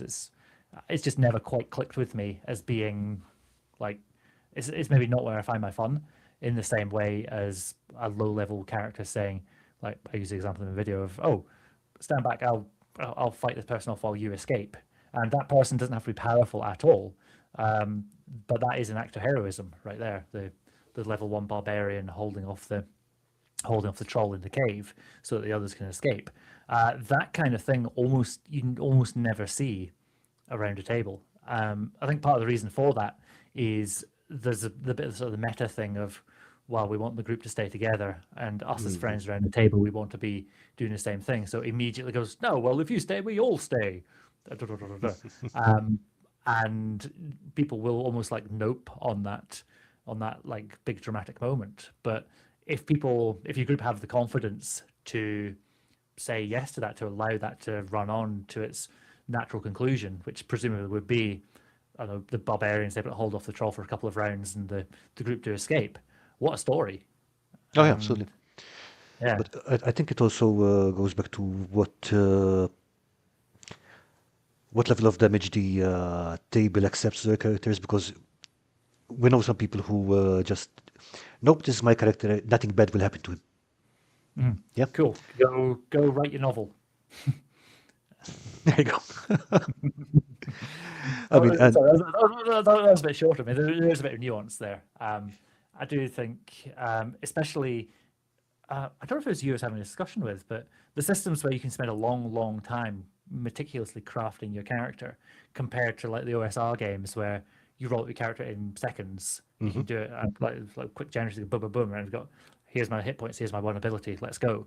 The characters that people have to spend ages on, like refining, getting good with, they're almost naturally going to be more attached to. The act of character creation becomes the act of building attachment with your character. Yeah, and if it's a very long process, it's not practical to roll a new character 3 times a session. Yeah, whereas I've run the level 0 funnel in Dungeon Crawl Classics, which is great fun, but the stories that come out of that are incredible. So there's like I think 20 level 0 just poor unfortunate souls Have a great time, Lisa. Bye.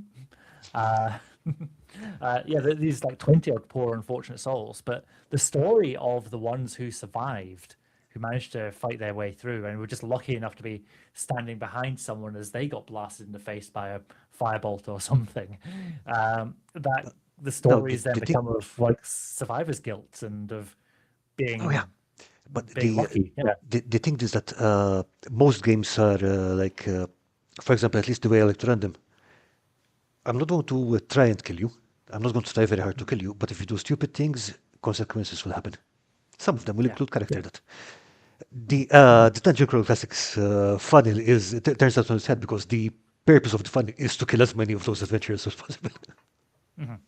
Yeah, it's a very tricky as like GM to then say, right, I'm going to leave exactly one each of your characters left. That becomes really, really hard. But yeah, very, very, very fun though. But I think those kind of stories, I'm thinking about sort of the common thread of the games I've run as actual play so far, and like there's just the kind of stories that I enjoy finding. I'm kind of going off the word of like telling the stories because it's so you find the story and that comes out at the end. The story is the output rather than the things like, oh, let's do story. So it's of this lower power fantasy. It's of this. It's of relatively regular people solving problems, and whether that's fantasy or sci-fi, whatever. But having it's the people and their skill and their like dedication, all of that sort of gumption and moxie and stuff. That is what sets them apart from people, rather than incredible abilities and many hit points and sort of all of that. And I realize that's probably a bit of a minority view, especially in, say, like vanilla D&D, which is very much about the story is almost built in of, well, at level 1 we are just humble beginner adventurers, but by the time we've leveled up and got through a campaign, could easily be like stronger than God and be these incredible people. The arc of weakness to strength is a perfectly good story to Oh tell, yeah, absolutely. and all the steps along the way and the setbacks that come with that. But I think that's just one story of many that we can tell with RPGs. Yeah, to be honest, I've been running more and more of my game. Is it anywhere I can reach it? Yes, it is. Blah. So basically, this is a supplement for EasyD6. Oh, sweet. Okay, so your characters have 3 strikes. Maximum, they never get more than. Okay, there are some rare cases where they have more than 3, but it's never more than 5. Okay? They don't actually level up ever. So you start your career with 3 strikes, you go to end your career with 3 strikes, or 0, whatever. And for this supplement, I also removed magic. You don't have any supernatural abilities. And you do get some advantages, but they come at a cost to yourself. So if you stress out yourself too much, you will have a heart attack and die. Okay? Nice. It's a reminder of like a Darkest Dungeon, actually. Kind of Kind thing, of yeah. reminds me of that way. But I've Okay. did be enjoying it, seeing people work there because seeing them go from I don't know, level 5 barbarian to random guy with a sword and being super cautious about it, and I loved it. Yeah.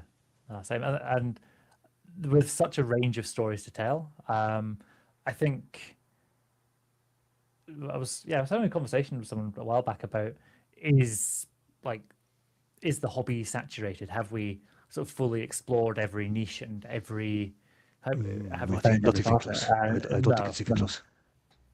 And I think there's lots of groups that do enjoy that, yeah, that big arc. But I think if I were to like sort of define if I were to carve out a space for myself, that is going to be of these sort of stories with a lot of heart, with the characters who. The reason that we're telling the story of these characters is because these are the ones who are able to work together best. Their superpower is the power of friendship, or it's the ability to solve problems in ways that other people can't. And that's not necessarily with the backing of ultimate force, but with with sort of figuring out what they can do and then doing that to the best of their abilities. For the next campaign, which I'm in the very early stages of plotting out just now, we're looking at probably Daggerheart as a system Okay. because I really like the system. It's very solid. And It's very solid. yeah, it does have a few of those things I mentioned earlier about the narrative, also the mechanical reward for narrative moments. So I'll have a think about how to use them or not, because I don't quite think they're necessary for me. But I've never known a D&D group that doesn't hack the system a bit. So, sort of, we can pick and Uh, choose. It's our I mean, it's our like, hobby. It doesn't belong to Wizards of the Coast. It doesn't belong to Darrington Press. So it doesn't need to be, that kind of mechanic doesn't need to drive the role playing. You could just say, "Oh, you just given a great speech, and you have that card, so here you have to have this thingy." mm, yeah, yeah, exactly. But my idea for the campaign is again thinking I want these characters to be basically regularish folks, but put into extraordinary circumstances, or finding themselves as being, okay, there's no one but us to do this, but we're just people. And so it's very much being the hobbits rather than being Gandalf. Is probably a good description. Like if the Fellowship of the Ring had no Gandalf and it was just these little guys just doing their best, I assume they would have got trounced because the dark forces of evil are multitudinous and powerful. But what their story is would be fascinating, and it's something I know I've said this one a few times of the reason that Lord of the Rings is told from the perspective of the hobbits rather than the perspective of Gandalf or Aragorn or someone more powerful is because we, the viewers, we, the readers of the books, we get to discover the world along with them. The world starts in this familiar setting of this little sort of provincial village of the Shire, which is potentially familiar to a lot of people in our world, and then gets more and more strange. It grows, it becomes bigger, scarier. We're introduced quite linearly to bigger and bigger threats.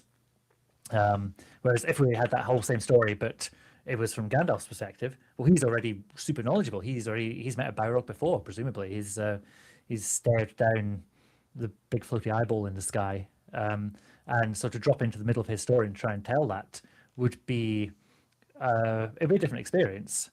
And I think telling the stories of the hobbits, if I was like summarize like what I try and do with my actual play, it's the hobbits, it's the pesky hobbits' stories rather than the stories of more powerful characters. Does make sense, and yeah, one thing that does for sure, it's like it feels more personal, I guess. Yeah, I think so. I mean, I relate much more to Star Trek than Star Wars. Just to jump to sci-fi again, no one in Star Trek particularly has magical powers, depending on which it's a whole thing. But on the whole, the crew of that starship, they are special. They do good things. Admittedly, like cultural imperialism and all the rest of it, but they are the goodies in this. But it's their ability to work together and solve problems and to overcome strange things, while nobody has superpowers. Nobody, I was going to say, no one's like genetically advanced, but actually that's the whole Dr. Bashir arc in DS9. But compare that to Star Wars, where the whole universe is sort of fighting each other, and there's this one family of space wizards with glowy swords. They are objectively special. Like there is no path for me to go from who I am to being this person who can, wield a Yeah. lightsaber, because I don't have midichlorians. I don't know. Whereas We don't if talk about this. no, No, that never happened. no. But if I was to play my cards right and work really hard and be the cleverest and the strongest and the best at things in my life, And set up a Starfleet Academy, and what you could get. Yeah, I mean, yeah. that is what And that's more relatable. Yeah. that's another thing, for example, because like chosen one narratives, especially, they kind of get they don't translate well to tabletop role playing games. Mainly Sorry, because I missed what I missed one word from that. I said I Something doesn't translate well. chosen one narratives don't Yes. translate very well, especially Mhm. because okay, it can be a chosen group of ones rather than a chosen one individual. But Mhm. yeah, if Yeah. you get one chosen one, that guy's gonna die, Yeah. and then then I do. their plot goes. Mhm. Yeah, I do think it's when people are new to the hobby and sort of coming into playing games, and well, how do you encourage folks to drop those stories? Because so much of fiction is you're the chosen one, you're special, use the Force, Luke. Um, but trying to get around a table where you've got five chosen ones and try and get people to play nice. But I think if you come from that perspective, you're going to sort of fight against all of the tropes that you're maybe using to support your character creation. Whereas I think if you were to say, okay, you're just ordinary folks doing your best, that gives a very different mindset to the group. And it's sort of like in the list of like bad behaviors of players, one of the fundamentals is they might be interested in the main arc of the story and they want to defeat the fire eyeball in the sky, but they're interested in their own character and their development and becoming strong enough for doing the thing, but they're not interested in each other because in each player's eyes they're still the chosen one, even though it's not explicit. And sort of separating a group out from that and be like, can we encourage people to be as interested in each other's stories as they are in their own, is where you get a lot of magic happening of groups like choosing to, I don't know, go with the wizard so they can get this spell ingredient or something, or choosing to put their own things on hold so that they can help each other. And once you're in that kind of dynamic, I think that's where you can get these very special groups together and you can have just different moments than you maybe get if you've got five chosen ones all together. But now that I think about it, if we go back to your example of Lord of the Rings, for example, okay? First of all, it's Mm. not a chosen one. I mean, they just happen to be little guys that happen to be there, like you said. Yeah, yeah. Okay. Next one, killing God was never on their menu, so they didn't set out with the intention of killing Sauron. Yeah, Mm. their intention is literally Yeah. get back home, have dinner. That's literally 100% of the motivation. Going all the Yeah. way over there and killing God is like Mm. just a step along the way. Yeah. And they don't really level up. Yeah, They no. don't come back with more. They don't have more skills and things. They get a couple of cool magic items. Kind, kind, They have some interesting experiences along the way, kind but of, they're they not. kind of do because they're able to do the whole scouring of the Shire thing at the end, which they would not have been able Yeah, to do beforehand. yeah, But true. the other thing is that the kind of family bond between them, Mm, where they want to make sure that they all get home safe and sound. mm. That's also an important part of the story. So yeah, definitely something to think about. Yeah, and like if you were to apply, yeah, again D&D logic to films, books, whatever, where can you see characters leveling up? Where can you see, oh, they were this, now they're that? And often in those kind of stories, they maybe don't get better at things. They just discover more about themselves, and it's that internal growth. That's the sort of magic of it. I think if you're doing origin stories, uh, yeah, Peter Parker gets bitten by a radioactive spider and gets very lucky. Of all the things that could have happened, we get bitten by a radioactive spider. I mean, odds of that are minuscule. Uh, but you can see that as leveling up if he gets new skills and abilities and things. It's something I'm looking at with the Daggerheart game that will hopefully be starting in the summer.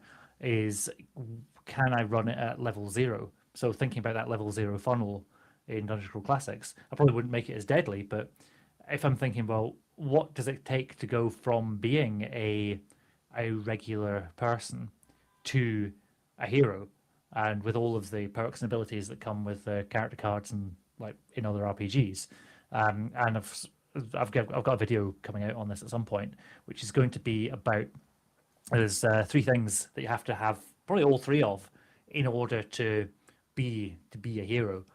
One of them is just being good at something, having the skills and abilities to fight stuff and solve a problem. The second is a like a unique thing, either a MacGuffin or that slightly like chosen one stuff that we were talking about there. They need something that other people don't necessarily have access to that allows them sort of level up from being like just someone who's good at stuff to being someone who's actually heroic. And the third and final one is they need a motivation. They need to have a reason to want to do the thing. Because you could have someone who's good at things and has a cool MacGuffin, but if they're not driven to step outside their comfort zone, if they're not driven to even go on the hero's journey, then why would they bother? And what I imagine for the first few sessions of this next actual play would be characters who maybe have one or two of those things trying to find the third.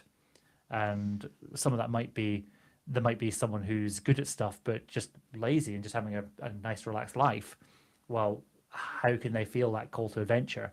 Or it could be someone who's so motivated and is like they're a really good fighter, they're a great archer, and they really want to help in the war, but they can't because they don't yet have that like separating thing. And because it's a sort of fairly magical systems, magical world, you can very easily have interventions from the gods or magic or whatever to give them that bit that gets them into basically what a level one hero is. Because a level one hero in D&D or Daggerheart or any of these games is an astounding person. Like they Yeah, are I mean, like, not your regular person. even in terms of stats, I mean, like, having a 16 in something is, you're well on your way to at least a silver medal in the Olympics. Yeah, yeah. And so, what's it like to go from A to B? And it might be, well, oh, I've got this motivation and I've got this cool thing that looks going to help me. But now I train really hard and get really good. So one character's opening might be this sort of Rocky style training montage where they try and I don't get know. I better don't know. at I don't stuff. Yeah. know. Because I think out of those three, I think the skills and the motivation are definitely things that need to be there. The second one, the special sauce, I think depends mostly on the both the character and the setting, I would guess. Because again, let's say going back to Star Wars, for example, Luke Skywalker has the secret sauce. He can use the Force. He has the motivation, but he needs the skills before he can do anything. Yeah, So yeah. it And fits there. so at the start, he doesn't know he has any. He just thinks he's a regular moisture farmer, whatever it is. In order, he realizes he has the force. He then gets the immediate motivation wanting to fight the Empire when. Spoilers, by the way, but anyone who's not seen Star Wars Episode 4, we're very sorry. But very, very early on, he gets this call to adventure of, oh, now I need to do something, now I need to stand up and fight. And the kind of the plot of these three films is him growing in skill, growing in power, so that he can be the hero to take down the evil emperor. But going on to John Wick, for example, superior skills, absolutely, no, hands down. Yeah. At some point, he gets the motivation because his original motivation was just being retired, and then he gets motivation to do other stuff. There isn't really that special sauce that reputation maybe, but I don't see there being like he doesn't have any magic powers. There is apart from the level of his skill, there isn't really anything separating him from the other hitmen in his setting. The other top level hitmen, at least. Is he a hero? Mm, Is he just the guy the camera follows and we choose to like him because he's Keanu Reeves? I mean, he's Keanu Reeves. I think that counts for a lot. But Yeah. let's put it this way. I prefer to use the term protagonist rather than hero for most of my games. Yeah. Because again, I do like to run games where player characters are fairly terrible people. So there's that. But okay, so there's the hero material thing where actually the classic definition of the hero. Yeah, I get what you mean. Yeah, it's not quite fully formed, and that thing about the secret source of the thing that like separates them from other people. I'm like, oh, is that necessary? Can you be a hero without? And I suppose the answer is that a hero is anyone who acts in a good way where lots of other people wouldn't have done. It's a person who, like, I don't know, runs into a burning building where most folk would go, "Oh no, I'm not going in there." And it just occurred to me that the classic definition of a hero is basically Greek mythology. It's more of a question of who's your daddy. Yeah, that's the thing, that's the secret sauce again. That's the being touched by the gods. Yeah, yeah, it's interesting. It's something I think I'd like to develop it because I could imagine almost like creating a level zero hack for Daggerheart would be Hmm. could be quite interesting to see. Because Bartarian is saying no other assassin was called Baba Yaga. I still have not I still do not understand the way out of every possible title they could have given him it's Baba Yaga. But like, why Baba Yaga? Of all things. But yeah, okay.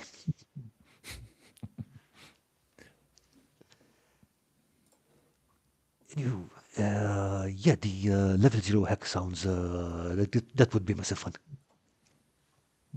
Yeah, it's against the end. I was thinking, oh, that'd be great, and just finding the time to do it. I think I'd probably prototype it with my group, like actually run it for real with the actual play.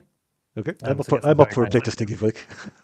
Yeah. Well, I'll think I'll put something together ahead of time. Like, oh, is this fun? I'll probably do like half a session, and then you sort of get the thing, and then you're into level one, and you sort of choose the like ability cards and all the rest of it. But yeah, it'd be interesting to see just how that could work.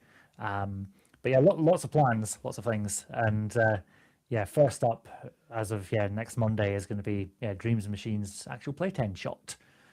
Coming out Okay, weekly on Mondays is the plan, starting on the 13th and do going you on. have the time as well? Uh, probably Monday evenings, probably like 8 p.m. UK time, something like 8 that. p.m. So UK time. Okay, so that would be yeah, uh, you're nine-ish. But the episodes are short as well. Each one is around all under 2 hours. The generally about an hour and a half. I think the first episode is 1 hour 50. As yay attention spans, but also it allowed us to film 2 episodes a day, which is quite nice. So we're getting a bit ahead of the game, and so yeah, it's deliberately quite small and digestible. If you do choose to watch it, you're not committing to a Critical Role campaign. It's like, is this 100 episodes of 4 hours a time over the course of a year and a half? Like, yeah, you can. If you've got a big enough tub of ice cream, you could binge watch it in a day. That's the. yeah. I just got to So warn if you you find that there are cliffhangers, serious cliffhangers. there's some very good cliffhangers. Yeah, uh, I'm not sorry. They just work so well with the thing. It's like actually, it's a very nice. That's very coming back to that point about when to cut things. That last moment, which I assume is the one you're referring to of episode one, uh, And two, yeah. that is those are great examples of this is when we end the session. There's clearly more could have been said in that moment. We clearly could have resolved it and wrapped it up with a bow. But I know that my players between those sessions are like, we're in this. Like you kind of maintain that tension with you between one session and the next. For episode one and two, we filmed on the same day, so it was like it was a very tense bowl of soup that we had at lunchtime. But yeah, if you're doing that kind of thing for a regular campaign, I absolutely swear by it. Especially if you can give a little twist or a mystery, which would allow the players to sort of theorize and think about it. As yeah, the player group chat is definitely the place to the Nice. place to like see interesting things develop. One thing I probably didn't do too much this time is I did have this campaign probably fairly on rails. It's definitely not as open world and sandboxy as I might have run for a home game, but I didn't do too much of incorporating players' theories into stuff, which I Yeah. might have done in the past, because it's already an established setting. So we are playing in the setting of Dreams Machines. There's a world called Ivara Prime, so that's all very much by the book. Partly I wanted to show off the system, like show off, hey, this is all like included in the stuff. So Modiphius very kindly sent me through the rule books and stuff. So I thought, well, actually, I can do a good job of showing off some of the things that you get to see in here. But if it was a world that I'd been building from scratch, I might just be listening into the group chat from the players and going, "Oh, interesting theory." Scroll as I'm actually trying to then change that because it's better than the idea that I had. So I'm literally, not above that. Yeah, textbook case definitely of not above that kind of thing. don't give him ideas.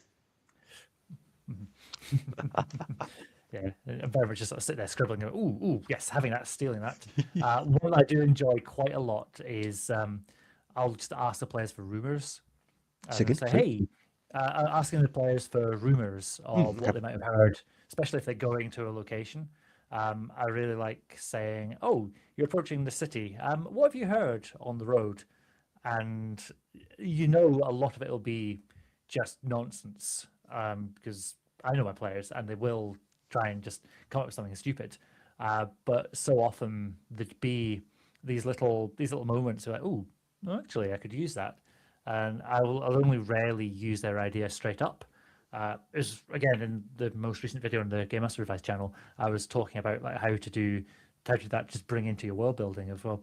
I used the example of yeah, you're approaching the city, and a player says, "Oh, the thieves! They all in the city. They all hide out in the sewers." Great, thanks, mate. Not done that before. Uh, but then it's like, okay, what can I do to like make that a bit unique and bit more memorable, a bit more special? And it's like, well, how about we just invert it? Say law enforcement are in the sewers, and the thieves are then forced to the rooftops. Well, okay, that's quite cool. I've seen that before too. But well, also, what happens if in this world there's loads of dragons, and the dragons love hanging out on the rooftops? So if you're a thief, if you're trying to evade the law, suddenly you're in this very dangerous place where you just get snatched up by tentacles and tentacles, claws, talons. That's the word, not tentacles. Dragons with tentacles would be horrifying. Oh no,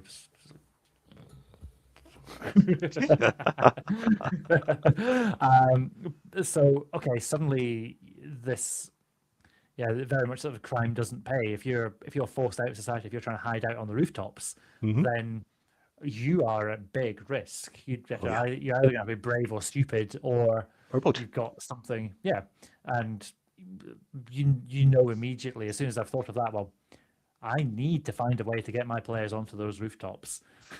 These PCs have to go and visit this place, and that the city with I don't know maybe netting over the main streets and building crews that have ways of Or making great, sure that the great roofs big spikes on the things on the roofs. Yeah. yeah yeah like the massive version of the ones you see for pigeons. Oh, the pigeon Uh, stuff. Yeah. yeah, and but then what's that world look like where the people who are outside law are up there? I want to explore that, and that becomes just a bit more fun, a bit more of an interesting place to take it. Oh yeah. And and the thing is, like, you just tie that back to the original rumor that you heard that the players have said, and you say they have some, no, no, you're wrong, that's nonsense. No, actually, this, and you can then take it in the direction you want, or just let them live with the rumor and think, oh, cool, we'll go up to the roofs and find the police, and then just as they realize how wrong they are. I'll probably give them a few like perception checks and stuff first, or Yeah, let them, it would be let nice them of them to do realize that. how wrong they are. But it definitely opens up a lot of space to make some mischief happen. That's for sure. Oh yeah, for sure. So we're coming up on to 2 hours nearly. Would you like to have a look at what we have in the showcase? I would love to. Yeah. Okay, let me just bring that up. Cool. Oop, let me see. And Your this, stream's coming through a little bit low resolution for me, so would if you can make things up as large as possible, so make a bit coming full up. screen would be ideal. Ooh. Okay, so this is from Campaign Terrain. Currently working on his on the cargo hold for his ship. Oh, love that. Oh, that was very cool. Is that looks like foam pieces for the is that the cargo and stuff there? Yeah, It's you're good to yeah. say? I would say it's so rare to see like in again like D&D and fantasy worlds. It's nice to see a fully like laden boat. Often it's like, oh, I need a boat and it's got to have space for players to run around and have ship combat. But actually, a real trade vessel or something, there wouldn't be much room to move To be honest, no. between all the cargo. Yeah. No, I don't know if they're glued in place or, but if I remember correctly, he mentioned that these are like scatter pieces, so I can move them around. Oh, cool. So they'll be glued in a stack and then. Yeah, and then you can move the stacks Yeah. around and as you need it. Yeah. That's very cool. I'm liking the. I'm guessing masts could attach to these sort of cylindrical holes here as well. Yeah. Yeah, and I think he's got, actually, he does have more decks on top, so I think the must actually pin the whole thing together. It makes it a lot more Ah, secure. very cool. Which is actually like how real ships work as well. The mast goes Hmm. right through to the keel. So you've got this sort of one single strong piece that you can then build the rest around. Hmm. Oh, I love that. Just very very cool. Like just details on the hatch, the sort of grate in the middle as well. Yeah, Yeah, that was nice. That. Um, that's yeah, lovely stuff, Chris. it doesn't look like a particularly fast ship. Like it's quite chunky. Does it look like it has to be? Yeah, no, that's the thing. Like a trade vessel is, you look at container ships and they're just cubes, big floaty cubes. Yeah, pretty much. And these are Mhm. some homemade barrels. Excellent. I love it. Yeah, Yeah, I see the really nice. kind of dowels that have been whittled down. Mm. Huh. Oh, right, there's a wood. Oh, really nice. Yeah, I'm liking that.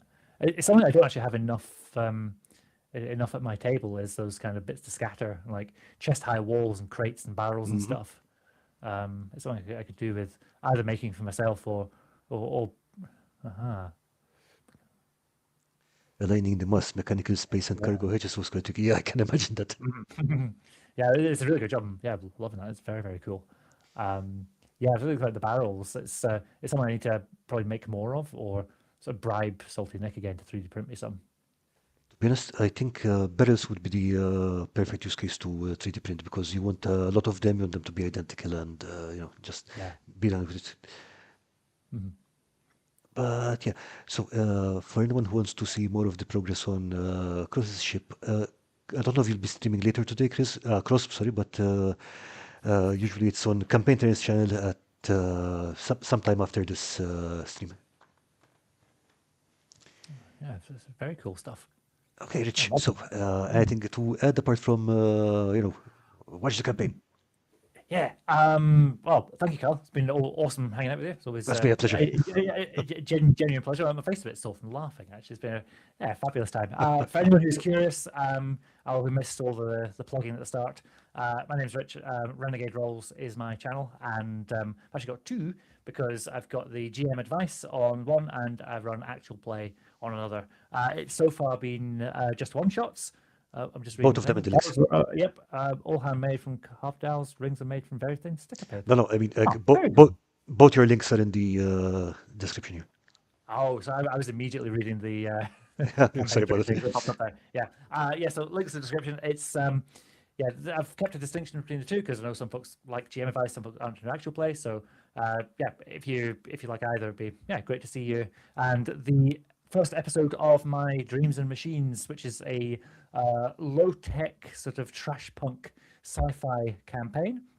That is hopefully going to come out on April the 13th on Monday, and I'm going to be live streaming. That's going to be like premiere, and I'm going to be in the chat answering questions. I'm going to bring a couple of players in as well, and it'll be a very fun time.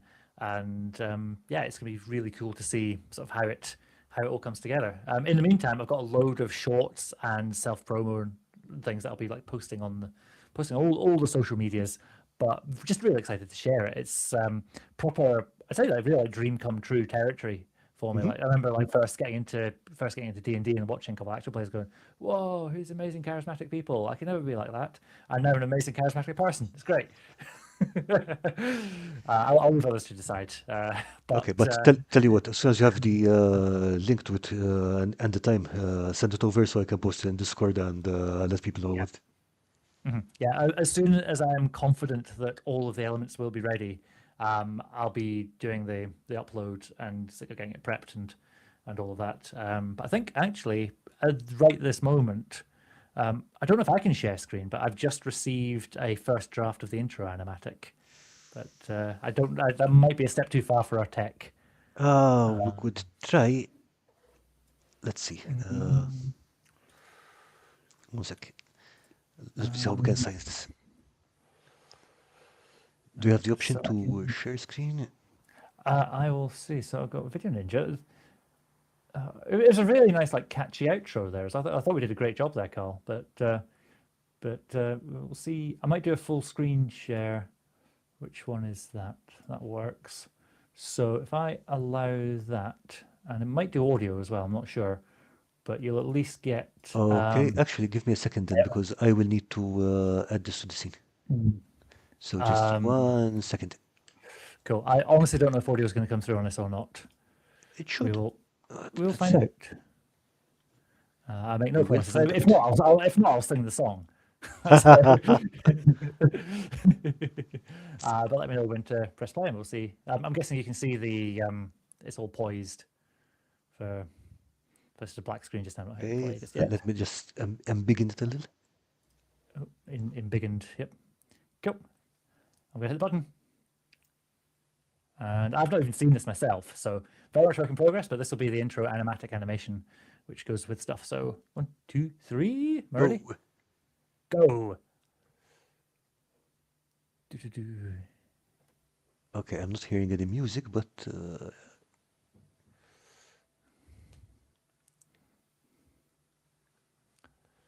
let's see. Does look really good. Oh, we're missing the space stuff, is what I always said.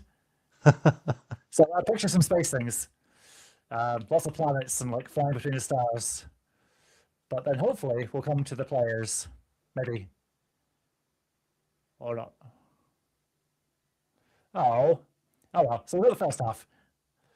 But did the music come through? I don't know if it did not. No, you'll have to sing. Oh, I'm going to stop that. There we go. So yeah, this is my first time seeing it. But I'm very excited by that. So this is stuff that's got to be done between now and yeah. It's like pictures of old Earth, and there's a Stargate, and there's all kinds of stuff going on.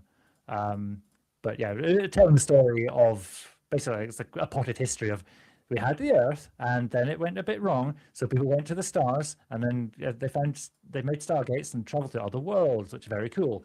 And then they basically there was a big war with the machines, and people won, hooray! And now they're rebuilding. I'm going to stop sharing screens. I don't know if that's going to mess things Okay. up, but yeah. So that was half as cool as I wanted, but yeah, good. It's getting there. It's getting there. Yeah. But I'm really excited to see sort of where that goes, and then that's going to lead into the intros and all of the stuff, and it's going to be so nice. But yeah, I was in the middle of like doing the shameless self promotion. So if you're curious at all, I'm also going to be running probably Q&A stuff as well. I've actually started a Reddit for it, but that's not quite live. That's not quite live yet, as I've realised everyone's on too many Discords. If we're being honest, I'm on so many. But having something like Reddit, which is a bit more easy come, easy go, and people like drop things into chat or like ask questions and things, might be a bit more accessible than. And hopefully, just people will be curious. And so I'm probably gonna do an Ask Me Anything, probably in a couple of weeks actually when the first few episodes are out, and then we can go for there. But yeah, Monday the 13th of April is going to be a very, very fun day. Indeed. I can't wait for all of you to be as excited as Karl is about this, because he's some of the messages you sent me after is like, oh, I want the third episode. No. I can sing that. Do it. Yes, sir. Yes, sir. I will do it right now. Anyway, I will leave you to your evening, but thank you for your time, Karl. Thank you everyone who's watching along as well. Thank you. Some of the chat there. Thank you for joining us, Rich. And yeah, I am definitely looking forward to seeing this go live.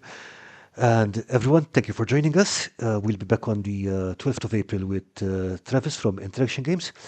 And on the 13th, remember Rich's actual play, which I will be linking as soon as he gives me links and the promotional stuff for it. Okay. Right. Waves of Massive Glory. Shall we do the speedy waving thing? Okay. Yeah. Bye. Right. Bye. Bye.